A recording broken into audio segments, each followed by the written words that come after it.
Good to Great, Why Some Companies Make the Leap and Others Don't. Book by James C. Collins. Quick summary. अगर आप सिर्फ अच्छा बनकर खुश है तो आप कभी भी ग्रेट नहीं बन पाएंगे। तो फिर क्यों एक एवरेज इंसान बनके रहा जाए जब आप ग्रेट बन सकते हैं? Good is the enemy of great. Gym Collins argue करते हैं कि हमें जो चीज़ ग्रेट बनने से रोकती है वो है हमारी अच्छाई। और ये बात उन्हें अपनी एक बिजनेस मीटिंग के दौरान समझ आई जब मैकिन्सकी कंपनी के सैन फ्रांसिस्को ऑफिस के मैनेजिंग डायरेक्टर ने कहा कि कुछ प्रपोज्ड कंपनी उन्हें यूजलेस लगी क्योंकि वो उतनी भी ग्रेट नहीं थी। जिम कॉलिंस ने ये बात सुनी और इसके बारे में रिसर्च करने में जुट गए। उन्होंने अपनी रिसर्च में बहुत सी कंपनीज के बारे में इंफॉर्मेशन हासिल की और उन्हें 2 ग्रुप्स में डिवाइड किया, एक गुड और दूसरा ग्रेट। ये रिसर्च कई फेसेस पर किया गया। इसका फर्स्ट फेस था द सर्च, और जैसा कि एक्सपेक्टेड था इसमें 2 चीज़ों को शामिल किया गया था, स्टडी के लिए कंपनी सर्च करना और एक टीम सर्च करना जो स्टडी करे। इस टीम में 21 रिसर्चर्स रखे गए थे और हर कंपनी के सामने एक ग्रेट कंपनी बनने की एक ही शर्त थी कि उनके रिटर्न्स जनरल स्टॉक मार्केट से कम 3 गुना होने चाहिए और वो भी लगातार 15 सालों के लिए। नेक्स्ट फेस था इनसाइड द ब्लैक बॉक्स। इस फेस में स्पेशली एक एनालिसिस किया गया था उन 28 सिलेक्टेड कंपनीज का, उन पर आर्टिकल्स पढ़ने से लेकर रिलेटेड मैटर को सब ग्रुप्स में डिवाइड करने तक और एग्जीक्यूटिव्स का इंटरव्यू लेने तक। हालांकि ये काम इतनी ईजी नहीं था। रिसर्च का काम काफ़ी बड़ा था जिसे पूरा करने में 10.5 ईयर लगे। और इस रिसर्च से जो रिजल्ट्स निकल कर आए उसने रिसर्चर्स को हैरान कर दिया था। उन्हें ये देख के हैरानी थी कि एक्चुअल में ग्रेटनेस की कोई स्ट्रेटेजी है ही नहीं, क्योंकि ग्रेट कंपनीज की कोई कॉम्प्लेक्स स्ट्रेटेजीज नहीं होती और ना तो टेक्नोलॉजी और ना ही उनकी अचीवमेंट का कंपनीज की ग्रेटनेस से कोई लेना देना था। किसी भी कंपनी को एक ग्रेट कंपनी बनने के लिए ना सिर्फ ये फोकस करना होता है कि क्या करना है, बल्कि इस चीज़ पर भी फोकस करना है कि क्या नहीं करना है। किसी ग्रेट इंडस्ट्री में रहने का मतलब ये नहीं कि कंपनी भी ग्रेट हो जाएगी। और फाइनली चेंजेस मैनेज करना और लोगों के इन्फ्लुएंस को अटेंशन देना खास बात है। इसे की टू सक्सेस भी कह सकते हैं। फिर आता है इसका last face, the chaos. Gym Collins बताते हैं कि इस फेस में उन्होंने मीनिंगलेस डेटा से एक पूरा का पूरा फ्रेमवर्क क्रिएट कर लिया था। इस रिसर्च के रिजल्ट्स को सिर्फ एक वर्ड में डिस्क्राइब कर सकते हैं और वो है डिसिप्लिन। इन चुनी हुई कंपनियों के लीडर्स शर्मीले तो थे लेकिन सेल्फ अफेक्टिंग और शांत थे। उन्होंने कंपनी के लिए कोई स्ट्रेटेजी नहीं बनाई थी और ना ही उसे फुलफिल करने की कोशिश की थी, बल्कि उन्होंने राइट लोगों को चूज किया और मिसफिट लोगों को रिमूव करके आगे की प्लानिंग की। इससे रिसर्चर्स एक हैरतअंगेज रिजल्ट पर पहुंचे कि कंपनी को ग्रेट बनने के लिए इसे खुद पर यकीन रखना होगा कि चाहे जितनी भी मुश्किलें आए वो एक दिन एक ग्रेट कंपनी बन के रहेगी। लेकिन इसके साथ ही कंपनी को अपनी करंट प्रॉब्लम्स को भी हैंडल करना पड़ेगा। कोई भी काम अगर लंबे टाइम तक किया जाए तो इसका ये मतलब नहीं कि आप उसमें बेस्ट है, और अगर आप बेस्ट नहीं हैं तो आप ग्रेट कभी नहीं बन सकते। इसके लिए तो आपको कल्चर और डिसिप्लिन अप्लाई करना होगा, और लास्ट में टेक्नोलॉजी कभी भी ग्रेटनेस नहीं दिला सकती। ये सिर्फ एक टूल है, ना कि खुद एक ग्रेटनेस। सक्सेस के लिए कोई वन टाइम इवेंट नहीं होता। ये एक लॉन्ग टाइम प्रोसेस है जिसमें टाइम और एफोर्ट दोनों लगता है, तब जाकर पूरी पिक्चर कंप्लीट होती है। तो क्या ये आइडिया न्यू कंपनीज पर भी अप्लाई होगा? जी हाँ, ये बुक एक रास्ता बताती है आपकी कंपनी को गुड तो ग्रेट की तरफ ले जाने का। Level 5 leadership. मान लो 2 रेसर मैराथन में है। उनमें से एक की जीत पक्की लग रही है और दूसरा इस रेस का डार्क हॉर्स है। वो जीतने के लिए अपना बेस्ट एफर्ट लगाता है और फाइनली ये रेस जीत जाता है। इसी तरह सीईओ का बेस्ट एग्जाम्पल है डार्विन स्मिथ, एक ऐसा सीईओ जो अपनी कंपनी को गुड तो ग्रेट की तरफ लेकर गए। 20वीं सेंचुरी में किम्बर्ली क्लार्क एक leading paper based consumer products की एक जानी मानी कंपनी थी जो उस टाइम मार्केट में छाई हुई थी। स्मिथ ने वर्कशॉप बेचने का डिसीजन लिया ताकि बिजनेस को मेनस्ट्रीम और वीक होने से बचाया जा सके। उस वक्त मीडिया में उनका काफ़ी मजाक भी उड़ाया गया था। लेकिन हैरत की बात थी कि कंपनी के पास स्कॉट पेपर की ओनरशिप आई और प्रोक्टर एंड गैम्बल को उन्होंने 6 कैटेगरीज में हराया। ये ज़रूरी नहीं है कि कंपनी की हर अचीवमेंट के लिए लीडर्स को ही रिस्पॉन्सिबल माना जाए, कभी कभी एक डीप साइंटिफिक अप्रोच लेकर भी चलना चाहिए। लेवल 5 का लीडर बनने के लिए आपको हम्बल और फियरलेस बनना होगा। कोलमन मोकलर, फेमस जिलेट कंपनी के सीईओ ने कभी हार नहीं मानी और लास्ट तक लड़ते रहे, फिर भी उन्होंने कंपनी में अपने शेयर नहीं बिकने दिए, क्योंकि उन्हें टेम्परेरी प्राइज नहीं बल्कि एक लॉन्ग टर्म सक्सेस चाहिए थी। डेविड मैक्सवेल फनी एंड में के सीईओ ने कंपनी को जैसे जादू से $1 मिलियन कंपनी बना दिया था, जो हर रोज $4 मिलियन का प्रॉफिट कमा के जर्नल स्टॉक मार्केट से 3.8 से 1 पर पहुंच गई थी। लेकिन वो नहीं चाहते थे कि उनकी रिटायरमेंट के बाद भी कंपनी लॉस में जाए, इसलिए उन्होंने अपने 5.5 मिलियन की रिटायरमेंट मनी कंपनी के लो इनकम हाउसिंग के फंड में जमा करा दिए। यही चीज़ एक गुड टू ग्रेट कंपनी के लीडर्स में कॉमन में होती है कि वो कंपनी को हर हाल में आगे ले जाना चाहते हैं। वो अपने पर्सनल लॉस या फायदे के बदले कंपनी का बेनिफिट देखते हैं। एक और की सीक्रेट है जो कंपनी की सक्सेस में इम्पोर्टेंट होता है, और वो है कि अपने पीछे एक ऐसी कंपनी छोड़ जाओ जो आपके जाने के बाद भी एक्सीलेंट पोजीशन में बनी रहे। और सबसे ज़रूरी बात यह है कि लीडर्स को हमेशा मॉडेस्ट रहना चाहिए, जो खुद से ज़्यादा कंपनी के बारे में सोचे, अपने बोर्ड मेंबर की फिक्र करे। ऐसे लीडर्स हमेशा शांत रहते हैं, उनमें कोई शो ऑफ नहीं होता और ना ही ये अपने बारे में बढ़ चढ़कर बोलते हैं, बल्कि ये चुपचाप अपना काम करते रहते हैं और अपने टारगेट पूरे करते हैं। जो लीडर्स अपने काम का शो ऑफ करते हैं उनकी सक्सेस लॉन्ग टाइम तक नहीं टिकती। ली लाकोचा क्रेसलर के सीईओ ने कंपनी को डूबने से बचाया और उनका एक बड़ा हाथ रहा अपनी कंपनी को अमेरिकन बिजनेस हिस्ट्री की मोस्ट सेलिब्रेटेड कंपनी बनाने में। लेकिन शो ऑफ ने क्रेसलर को एक दूसरी जर्मन कार मेकिंग कंपनी के हाथों बिकने को मजबूर कर दिया था। एक 5 लेवल का लीडर होने का मतलब है कि आप ना सिर्फ मॉडेस्ट रहे बल्कि आपके अंदर एक स्ट्रॉन्ग डिसीजन मेकिंग पावर भी हो। अगर कंपनी की भलाई के लिए आपको खुद अपने किसी फैमिली मेंबर को फायर करना पड़े तो आप करेंगे, जैसा कि जॉर्ज केन ने किया।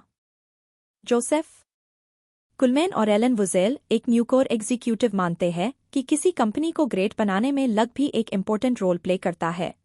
इनफैक्ट किसी भी ग्रेट कंपनी की सक्सेस में लक कोई मायने ही नहीं रखता। अपने खराब रिजल्ट्स को बेड लक बोलना सिर्फ एक बहाना है। क्या हर कोई लेवल 5 लीडर बनना सीख सकता है? नॉन इगोइस्टिक लोग सीख सकते हैं। स्टडी में जितने भी सीईओ को स्टडी किया गया था, उन सबकी लाइफ में ऐसे चैलेंजेस आए जिसने उनकी पर्सनैलिटी को एक मैच्योर अप्रोच दी। तो ऐसे कोई भी फिक्स स्टेप्स नहीं है जिन पर चलकर आप लेवल 5 लीडर बन जाए। ये तभी होगा जब आप एक लीडर की 2 क्वालिटी रियल में अप्लाई करेंगे। First, who then what. Bus को कहाँ लेकर जाना है ये डिसाइड करने से पहले बस में राइट लोग बैठे हैं, इस बात को श्योर कर ले। वो लोग, बस ड्राइवर, आपको राइट डिसीजन लेने के लिए मोटिवेट करते हैं। वो लोग जो एक ब्यूटीफुल डेस्टिनेशन तक जाने के लिए खराब रास्तों की परवाह नहीं करते। इसलिए वो राइट लोग कौन होंगे, ये एक ग्रेट लीडर को मालूम होना चाहिए। वो अपनी टीम में सिर्फ उन्हीं लोगों को रखता है जो राइट है, तभी वो आगे की स्ट्रेटेजी प्लान कर सकता है। अगर आप गलत लोगों को साथ लेकर चलोगे तो कोई भी गोल अचीव नहीं कर पाओगे। इसलिए हमेशा राइट लोगों के साथ काम करो। रॉन्ग लोगों को हमेशा राइट लोगों से ज्यादा मोटिवेट करना पड़ता है, और रॉन्ग लोगों के साथ राइट डिसीजन डाउटफुल लगेगा। यहाँ हम वेल्स फार्गो का केस लेंगे, जिसके सीईओ ने अपनी कंपनी में बेस्ट लोगों की टीम बनाई। ये एक सक्सेसफुल डिसीजन था क्योंकि आने वाले टाइम में बैंक ने मार्केट को पूरे 4 बार नॉकआउट किया। कुछ कंपनीज की एक और बैड हैबिट्स होती है कि वो कॉम्पिटिटिव बनने के चक्कर में वीक लीडर्स को हायर कर लेते हैं। लेकिन कंपनीज ग्रेट बनने के लिए 2 सिंपल रूल्स फॉलो करे तो उनकी ये परेशानी काफ़ी हद तक दूर हो सकती है। पहला तो ये कि क्या करना है इसके बजाय किसके साथ काम करना है, ये चीज़ क्लियर कर ले। और सेकंड है कि हाउ टू पे देम के बजाय वू टू पे पर फोकस करे, क्योंकि राइट लोग वही करेंगे तो कंपनी के लिए बेस्ट है, फिर चाहे वो कितना ही अर्न करते हो। इसलिए बेस्ट हार्ड वर्किंग लोगों को हायर करो जो कंपनी के फायदे की सोचे और अपनी बेस्ट प्रोडक्टिविटी दे। एक ग्रेट कंपनी चलाना बड़ा मेहनत का काम होता है। हर एम्प्लॉइज को बेस्ट परफॉर्मेंस देने के लिए मोटिवेट करना और अनवांटेड लोगों को तुरंत फायर कर देना, ये सब तो करना ही पड़ेगा। लेकिन इसके लिए आपको 3 प्रिंसिपल अप्लाई करने होंगे। 1, अगर आपको डाउट है तो तुरंत हायर मत करो, वेट करो कि कोई बेटर मिल जाए। 2, जब आपको लगे कि लोगों को चेंज करना है तो एक्ट करो। 3, अपनी बिगेस्ट अपॉर्चुनिटी को अपना बेस्ट दो, ना कि अपनी प्रॉब्लम्स को डोट। तो क्या आप एक ग्रेट कंपनी और एक ग्रेट लाइफ बिल्ड कर सकते हो? एक ग्रेट लीडर को पता होता है कि अपने काम और पर्सनल लाइफ को कैसे बैलेंस किया जाए, क्योंकि उसे पता है कि फैमिली के साथ क्वालिटी टाइम स्पेंड करना उतना ही इम्पोर्टेंट है जितना कि वर्क प्लेस में गोल्स अचीव करना। Confront the brutal facts. 2 old companies के बीच क्या डिफरेंस है जो सेम स्ट्रेटेजी शेयर करती है, और वो भी एक खास टाइम पीरियड के लिए? इनमें से एक कंपनी को ये हार्श रियलिटी फेस करनी ही होगी कि उसे खुद को अपडेट रखना है, मार्केट के ट्रेंड के हिसाब चलना है। ना सिर्फ अपनी प्रॉब्लम को एक्सेप्ट करना होगा बल्कि उसे रिसर्च और फिजिकल एफर्ट्स भी लगाने होंगे। गुड टू ग्रेट जाने के लिए कंपनी को 2 डिसीजंस लेने होते हैं। टिक। फर्स्ट तो ये कि सारे प्रोसेस को रियलिटी की नज़र से देखे, और सेकंड ये कि सारे डिसीजंस एक डीप और इंट्यूटिव फ्रेम ऑफ रेफरेंस से लिए जाए। और सबसे बड़ी बात कि एक ग्रेट बिजनेस के लीडर को रियल प्रॉब्लम्स मालूम होती है, तभी वो राइट स्टेप्स ले पाता है। और साथ ही एक मोटिवेटिंग एनवायरनमेंट का होना भी ज़रूरी है, जिससे आपका कीमती टाइम एम्प्लॉय जो मोटिवेट करने में वेस्ट ना हो। लेकिन यहाँ प्रॉब्लम यह है कि आप एम्प्लॉइज़ को कंपनी के रियल स्ट्रगल बताकर उन्हें डिमोटिवेट बिल्कुल नहीं करना चाहोगे। इसके लिए आप नॉन फॉर्मल मीटिंग्स रखो, जिसमें सवाल पूछे जाए जैसे कि आपके माइंड में क्या चल रहा है। इस तरह सवाल पूछने से आपके सामने प्रेजेंट रियलिटी खुल के आ जाएगी। इसके अलावा एक लीडर को डिबेट भी रखने चाहिए, जिससे एम्प्लॉइज़ को ये ना लगे कि उन पर फोर्सफुली कोई डिसीजन थोपा जा रहा है। एक एफिशिएंट लीडर अपने बेड डिसीजंस खुद एक्सेप्ट करता है, ना कि एम्प्लॉइज़ को ब्लेम करता है। सिर्फ इन्फॉर्मेशन से काम नहीं चलता, उसकी वैल्यू तभी है जब लीडर ये बता सके कि कौन सी इन्फॉर्मेशन ज़रूरी है, कौन सी नहीं। ग्रेट लीडर इतना स्ट्रॉन्ग हो कि कंपनी की किसी भी डिजास्टर इंसिडेंट को हैंडल कर पाए, और कंपनी अपने डाउनफॉल से सबक सीख कर कुछ बड़ा अचीव कर पाए, फिर चाहे कंपनी को कैसी ही प्रॉब्लम्स या कंपटीशन फेस करना पड़ रहा हो। इसके साथ ही कंपनी का स्टॉकडेल पैराडॉक्स पर एक एफिशिएंट पकड़ हो, यानी कि अपने फेलर्स को एक्सपेक्ट करके उसके सबक लेकर सक्सेस की तरफ कदम बढ़ाने की क्वालिटी। लाइफ हमेशा एक जैसी नहीं रहती, कभी प्रॉब्लम्स तो कभी अचीवमेंट मिलती है, लेकिन हम इन डिफ़िकल्टीज को कैसे फेस करते हैं ये इम्पोर्टेंट बात है। The hedgehog concept. हेजहॉग और फॉक्स। हम सब इन 2 ग्रुप्स में डिवाइडेड है। फॉक्स बड़ा क्लीवर एनिमल है, इसलिए उसे कई सारी स्ट्रेटेजीज मालूम है जिससे वो हेजहॉग का शिकार कर सके। लेकिन हेजहॉग सिर्फ एक चीज में गुड है जो वो जानता है। हेजहॉग्स बेवकूफ नहीं होते, लेकिन वो सिर्फ उस पर फोकस करते हैं जो उनके लिए इम्पोर्टेंट है, बाकी चीजों पर वो ध्यान नहीं देते। जैसे एग्जाम्पल के लिए वॉलग्रीन्स ने हेजहॉग कॉन्सेप्ट यूज करके दूसरी कंपनीज जैसे कोका कोला को कंपटीशन दिया। उन्होंने सिंपली इनकन्वीनियंट स्टोर्स लोकेशंस को ज़्यादा कन्वीनियंट लोकेशंस से एक्सचेंज कर दिया। लेकिन जब ये इतना ही सिंपल है तो हर कोई यूज़ क्यों नहीं कर सकता? अक्सर कंपनीज किसी भी इश्यू को सोल्व करने के लिए ज़्यादा कॉम्प्लेक्स प्रोसेस यूज करने लगती है, जबकि सिंपल सॉल्यूशन उनके सामने ही होता है। तो हेजहॉग कॉन्सेप्ट सिंपलिसिटी का कॉन्सेप्ट है, लेकिन ये डीप वे में एक्शन लेता है। इसलिए हमें लगता है कि कोई एक्ट जो इतना सिंपल है फिर भी इतना डीप है तो कैसे असर करेगा। आप खुद सोचो, आप क्या बेस्ट बन सकते हो? आपका पैशन क्या है? ऐसा क्या है जो आपके इकोनॉमिक इंजन को आगे बढ़ने के लिए मोटिवेट करता है? यहाँ हम बेस्ट टारगेट रखने की बात नहीं कर रहे, बल्कि आप क्या बेस्ट कर सकते हो ये पूछ रहे हैं।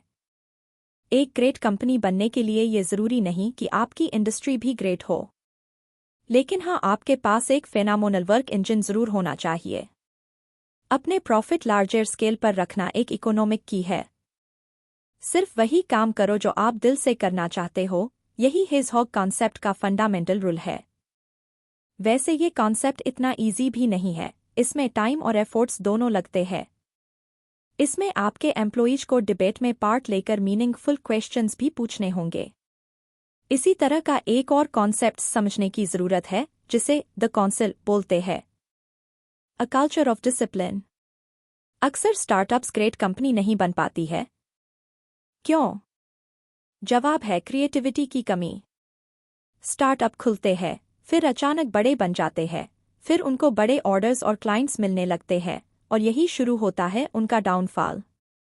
फिर कोई डिसाइड करता है कि ये सब गड़बड़ बंद होनी चाहिए। वो नए रूल्स और स्ट्रेटेजी प्लान करता है जो कंपनी को मीडियोक्रिटी की तरफ ले जाती है। फर्स्ट स्टेप है कि आप एक ऐसी सोसाइटी क्रिएट करो जहां फ्रीडम और रिस्पॉन्सिबिलिटी हो। फिर आप अपनी इस सोसाइटी में ऐसे लोगों को शामिल करो जो अपनी रिस्पॉन्सिबिलिटी पूरी करने के लिए डिटरमाइन हो, लेकिन लीडर को डिक्टेटरशिप से बचना चाहिए। आपको हेजहॉग कॉन्सेप्ट बहुत ही केयरफुली यूज करना है, जिसमें इसके तीनों रूल्स का ध्यान रखा जाए। एम्प्लॉइज के पास अपने रूटीन वर्क का चेकलिस्ट जरूर हो, भले ही उन्हें क्रूशियल डिसीजन लेने और अपनी रिस्पॉन्सिबिलिटी पूरी करने की फ्रीडम दी जाए। रिंसिंग योर कॉटेज चीज मतलब कि आपको ग्रेट बनने के लिए हर छोटे से छोटा स्टेप लेना होगा। एक गुड टू ग्रेट लीडर को भी अपनी कॉटेज चीज रिंस करना पड़ता है, चाहे पंसद हो या ना हो। लेकिन गुड और ग्रेट कंपनी के बीच सिर्फ डिसिप्लिन का ही डिफरेंस नहीं है, बल्कि उसे एक डिसिप्लिन्ड सोसाइटी डेवलप करनी भी आती हो। डिसिप्लिन एक ऐसी चीज है जो कभी भी फोर्सफुली अप्लाई नहीं की जा सकती, क्योंकि आप एक पर्सन को डिसिप्लिन सिखा सकते हैं, लेकिन अगर वो पर्सन कंपनी से चला जाता है तो क्या डिसिप्लिन भी खो जाएगा? बिल्कुल नहीं, क्योंकि डिसिप्लिन एक हैबिट है जो हम अपनी लाइफ में इम्प्लीमेंट करते हैं। एक good to great company speciality पर फोकस करती है, यानी एक चीज जिसमें वो एक्सपर्ट है, बाकी को वो ध्यान नहीं देते। उनकी स्टॉप डूइंग लिस्ट छोटी होती है, जहां उन्हें पता है कि किस एक्टिविटी पर फोकस करना है और किसे छोड़ना है। टेक्नोलॉजी एक्सेलरेटर्स थिंकिंग ऑप्शनल नहीं है। 21वीं सेंचुरी में हार्ड वर्क के बजाय स्मार्ट वर्क पर जोर दिया जाता है। ये आज की जरूरत भी है, कोई लग्जरी नहीं। पावर ऑफ थिंकिंग यानी सोचने की ताकत सक्सेस का एक जरूरी पार्ट है। जैसे एग्जाम्पल के लिए ड्रग स्टोर। कॉम का स्टोर ओपन होते ही इसके स्टॉक 3 गुना बढ़ गए थे, क्योंकि उन्होंने एडवांस टेक्नोलॉजी यूज की थी, इसलिए उन्हें ह्यूज सक्सेस मिली। वही दूसरी तरफ वालग्रीन्स को सक्सेस काफी टाइम बाद मिली, क्योंकि वो सोच सकते थे। कोई भी न्यू डिस्कवरी अचानक से नहीं हो जाती। इसके लिए इलेक्ट्रिसिटी, इंटरनेट की जरूरत पड़ती है, तब जाकर रिजल्ट्स मिलते हैं। आइडिया ये है कि हम इंटरनेट को कुछ एक्स्ट्राऑर्डिनरी के लिए यूज करें। वालग्रीन ने इंटरकॉम बनाया, क्रोगर ने बारकोड और जिलेट ने high tolerance razor blades. Successful बनने के लिए जरूरी नहीं कि आपके पास दुनिया की बेस्ट टेक्नोलॉजी हो। ये बात आप खुद से पूछो कि क्या ऐसी टेक्नोलॉजी हेजहॉग कॉन्सेप्ट में फिट होती है या नहीं। अगर हाँ तो आगे बढ़ो, वरना इग्नोर करो। इनफैक्ट टेक्नोलॉजी सक्सेस फैक्टर है ही नहीं, बल्कि टेक्नोलॉजी को कैसे मैनेज किया जाए ये मैटर करता है। टेक्नोलॉजी सिर्फ प्रोसेस को स्पीड देती है। देखा जाए तो कोई भी टेक्नोलॉजी आपको लेवल 5 लीडर नहीं बना सकती, और ना ही ये लीडर को रियलिटी दिखा सकती है। ग्रेट कंपनीज कॉम्पिटिटिव स्ट्रेटेजी के मामले में थोड़ा पीछे होती है, क्योंकि ये उस बारे में बात ही नहीं करती। उन्हें सिर्फ जीतने से और बेस्ट बने रहने से मतलब होता है। उन्हें इस बात से कोई मतलब नहीं रहता कि उनकी राइवल्स कंपनीज क्या कर रही है। उनके लिए उनका काम और बेस्ट पोजीशन मैटर करता है। इसकी एक वजह यह भी है कि ग्रेट कंपनीज को किसी तरह का डर नहीं होता, ना इस बात का कि उन्हें क्या समझ नहीं आ रहा, और ना ही बेस्ट होने या ना होने का। The flywheel and the doom loop. क्या आपने कभी नोटिस किया कि फेरिस व्हील कैसे चलता है? पहले पुश में जोर से धक्का देना पड़ता है, फिर उसके बाद ये स्मूथ चलने लगता है। सेम यही चीज कंपनीज के साथ भी है। शुरुआत में एक मोमेंटम बिल्ड करना जरूरी है, ताकि बाद में मिनिमम एफर्ट्स में सेम रिजल्ट्स मिल सके। सक्सेस एक झटके में अचानक नहीं मिलती, ये एक लॉन्ग प्रोसेस है। किसी भी ब्रेक थ्रू के लिए टाइम चाहिए। उसके बाद सक्सेस को लॉन्ग टर्म तक बनाए रखने के लिए मिनिमम एफर्ट्स ही काफी है। इस चीज को हम फ्लाई व्हील मॉडल बोलते हैं। कुछ लोग शायद ये सोचे कि ये सिर्फ कोइंसिडेंस है कि कोई कंपनी चल पड़ी, लेकिन अगर देखा जाए तो सक्सेस हमेशा डिसिप्लिन और एक केयरफुल प्लानिंग से मिलती है। ग्रेट कंपनीज को भी प्रॉब्लम्स फेस करनी पड़ती है, लेकिन वो उन्हें कैसे फेस करते हैं, ये चीज उन्हें डिफरेंट और ग्रेट बनाती है। क्योंकि ये कंपनीज अपनी प्रॉब्लम्स डिसिप्लिन और प्लान्ड एक्शन से सोल्व करती है। अगर एक राइट वर्क एटमॉस्फेयर हो तो ग्रेट कंपनीज को कमिटमेंट और मोटिवेशन जैसी चीज़ों की फिक्र नहीं करनी पड़ती, बल्कि उनकी ये चीज़ें खुद सोल्व हो जाती है। और एक ग्रेट कंपनी को अपने लिए गोल्स भी सेट नहीं करने पड़ते, क्योंकि उनके एम्प्लॉइज ऑलरेडी फ्लाइव व्हील मॉडल के हिसाब से काम करते हैं और उन्हें पता होता है कि उन्हें किस तरह का और कितना काम करना है।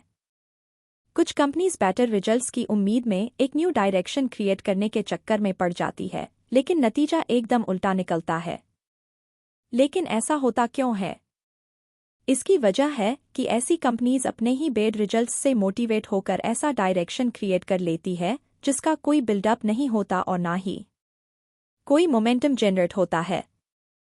कुछ कंपनीज को ज़्यादा एसेट्स गेन करके ज़्यादा सक्सेस मिलती है। इसका सीक्रेट है कि ये कंपनीज नोटेबल मोमेंटम क्रिएट करने के लिए फ्लाइव व्हील मॉडल और हिजहॉग कॉन्सेप्ट यूज करना पसंद करती है।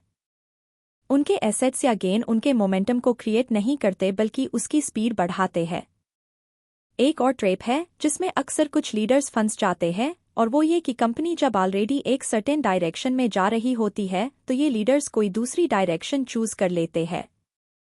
सक्सेस का एक की एडजेक्टिव यानी एक दूसरा नाम कोहेरेंस है, जिसमें सिस्टम का हर पार्ट दूसरे से कनेक्ट है, जो फाइनली मिलकर एक बड़ी पिक्चर बनाते हैं। अगर आप फ्लाइव व्हील में रहना चाहते हो तो आपको डेवलपमेंट के लिए एक पैटर्न फॉलो करना ही पड़ेगा जो आपको ब्रेक थ्रू की तरफ ले जाए, और जिसमें हिजहॉग कॉन्सेप्ट अप्लाई होता हो। वही दूसरी तरफ आप डेवलपमेंट के बगैर सीधे ब्रेक थ्रू पर पहुंच जाना और लगातार इनकंसिस्टेंसी शो कराने से ये बात जाहिर होती है कि एक डूम लूप में हो। From good to great to build to last. एक कंपनी लॉन्ग टर्म तक कैसे टिकी रहती है? ऐसा क्या है जो उसे लॉन्ग रन सक्सेस देता है? इसके लिए हम बोल सकते हैं कि किसी भी कंपनी को अपनी कोर वैल्यू पता होनी चाहिए। प्रॉफिट कमाने के अलावा, और फिर अपनी कोर वैल्यू को एक डायनामिक प्रोसेस ऑफ प्रोग्रेस से मिक्स कर दे। गुड टू ग्रेट बनने के कॉन्सेप्ट को जर्नली अप्लाई करने का एप्लीकेशन इस बुक में डिस्कस किया गया है, जो कि ग्रेट रिजल्ट्स की गारंटी देते हैं। हालांकि बिल्ड टू लास्ट कॉन्सेप्ट एक लॉन्ग लास्टिंग ग्रेट कंपनी की गारंटी देता है, जैसा कि किसी भी गुड टू ग्रेट कंपनी पर अप्लाई होता है, कि एक्चुअल में कोई ब्रेक थ्रू नहीं है। आपको टाइम और हार्ड वर्क दोनों की जरूरत पड़ेगी। लॉन्ग लास्टिंग ग्रेट कंपनीज सिर्फ शेयर होल्डर्स को प्रॉफिट देने के लिए नहीं बनी है, बल्कि इन कंपनीज का बाकी कंपनीज की इस बात पर भी एक बड़ा इम्पैक्ट पड़ता है वो इतने सालों से कैसे मैनेज करती आ रही थी। और सबसे बड़ी बात कि ग्रेट कंपनीज पूरी लाइफ नहीं है, बल्कि लाइफ का एक पार्ट है। कोई भी ग्रेट कंपनी अपने कोर वैल्यूज के बिना टिक नहीं सकती, इसलिए वो इसका पूरा ध्यान रखते हैं, चाहे उनकी कोर वैल्यू जो भी हो। ये कोर वैल्यू इंडिविजुअल या सोशल रिस्पॉन्सिबिलिटी भी हो सकती है। तो कोर वैल्यूज को प्रिजर्व यानी उसे मेंटेन कैसे रखा जाए? इसका जवाब है कोर प्रोग्रेस के कॉन्सेप्ट को एक्सेप्ट करके। इसके लिए 4 आइडियाज मोटे तौर पर एक्सप्लेन किए जा सकते हैं कि गुड टू ग्रेट और बिल्ड टू लास्ट कॉन्सेप्ट को कैसे अप्लाई किया जाए। एक, सबसे पहले एक टीम डेवलप करो जो हर जनरेशन के लीडर्स के साथ कॉम्पेटेबल हो। 2, आपको किसी भी चीज़ के 2 एक्सट्रीम ऑप्शन ढूंढने होंगे, जैसे फ्रीडम और रिस्पॉन्सिबिलिटी। 3, एक कोर आइडियोलॉजी रखे। 4, प्रोग्रेस को स्टिमुलेट करे। अब सवाल है कि क्या ग्रेटनेस इतनी ज़रूरी चीज़ है? इस सवाल के 2 जवाब हो सकते हैं। पहला तो ये कि कुछ गुड बनाने से कुछ ग्रेट बनाना उतना भी मुश्किल नहीं है। दूसरी चीज़ कि जब आप कुछ ग्रेट अचीव करते हो तो आप खुद को एक मैजिकल वर्ल्ड में फील करते हो, ऐसा ड्रीम जो आप हमेशा देखते आए, जो आप अचीव करना चाहते थे।